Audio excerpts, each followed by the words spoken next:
మన సాయిల్ మంచిది అని చెప్పడానికి ఇదిగోండి, ఇది ఒక బెస్ట్ ఎగ్జాంపులే. యాక్చువల్లీ మన వాళ్ళకి వేయటం కుదరలేదంటే ఫస్ట్ టైం వేసాం కదా, సో వేయటం కుదరలేదు. ఇదైతే చొచ్చుకొని మరీ బయటకు వచ్చేసింది. చాలా చిన్న హోల్ చేసి వేసినట్టున్నారు. సో అందుకని కొన్ని మొక్కలు రాలేదు. అసలు కొన్ని ఏంటి ఈ 2 లైన్స్లో వేసామంటే అసలు రాలేదనే చెప్పుకోవచ్చు. వచ్చినవి మాత్రం దుంప కూడా మంచిగా ఊరింది.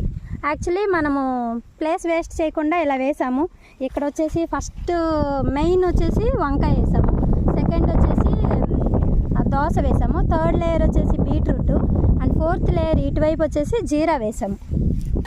ఇది జీరా చాలా బాగా వచ్చింది. జీరా ఈ లైన్ మొత్తం అలా వచ్చింది, అండ్ ఈ లైన్ కూడా జీరానే.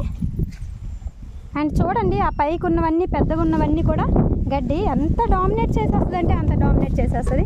మనం ఏం చేయలేము దీన్ని. ఇంకా ఏదైతే మల్చింగ్ వేసుకున్నామో మల్చింగ్ని కూడా చీల్చుకొని వచ్చేస్తుంది చూడండి.